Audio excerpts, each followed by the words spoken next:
Hey moneymakers, welcome to Money with Money, where we discuss all things finance. Remember, I'm not trying to give you official financial and accounting advice. I'm simply sharing my opinions and my personal experiences to help you generate your own ideas on how you can attain financial freedom.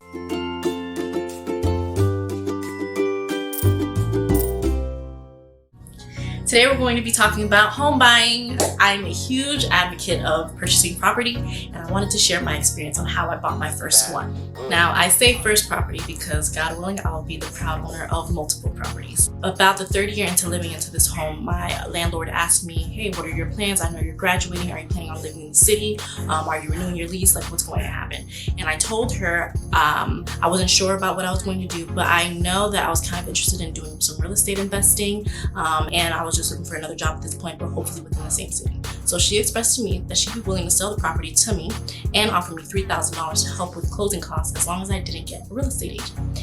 And that's exactly the way she bought the house from the previous landlord before her. So she was willing to pass on the torch and sell it to me the same exact way. So for those of you who think you need the most superb financial situation in order to buy a home, you're not right. I had a 640 credit score. I was making $38,000 a year. I had a car note, credit card debt, student loans, and I had virtually no savings account. But I still got approved. So the approval process is pretty simple, pretty straightforward. You just go onto the website and apply.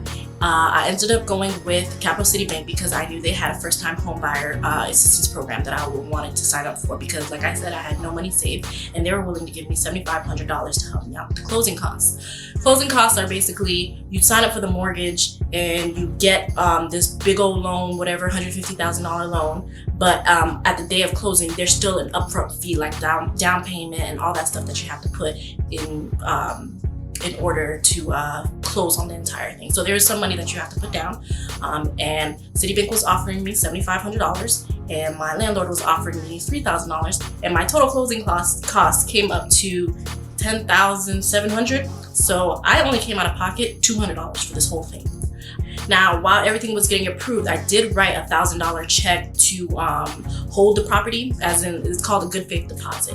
And the title company holds it while everything is going through. Basically, if I decide to pull out of the deal, the seller gets to keep that $1,000 for wasting her time, and vice versa, whatever. I get to get it back if something falls through on the seller's end.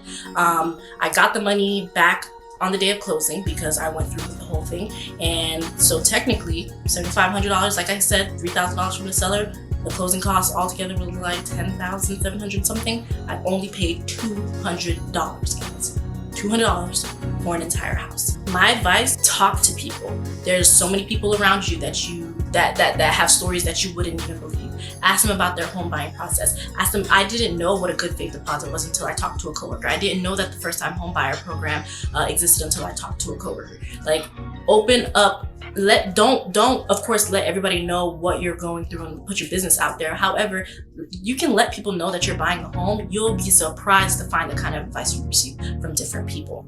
Another tip is just keep your credit score as good as you can, as high as you can.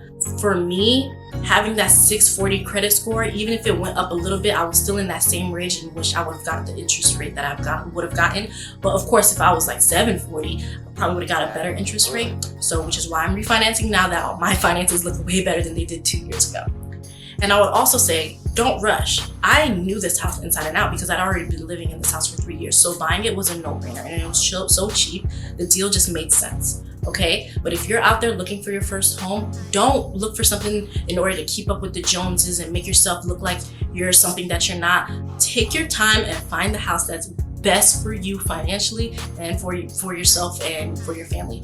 Don't buy the first thing that you see. Don't fall in love with the first thing that you see. And yeah, just take your time. 2 years later, I'm very happy with the purchase that I made. I'm very happy that I was able to put so much down on it to be able to refinance like I did this year. If you want, you can check out my previous video where I talk about how I paid down $20,000 on my mortgage using balance transfer. The only thing that I am annoyed with is the fact that, of course, maintenance is all on me. If something breaks, there's no landlord you can call. There's no management company that you can call to come fix it. It's all on you. But it's yours. It's yours. It's your home. You can sell it and make a profit. You can rent it out. And I'm overall very happy with the decision that I made to buy this home 2 years ago. And it's been my home for 5 years. I really hope that this video helped you out, guys. Feel free to like, comment, share, subscribe, do all of that. Follow me on Instagram at moneywith_Mani and sign up for my personalized one-on-one coaching with yours truly at moneywithmoney.com. Bye.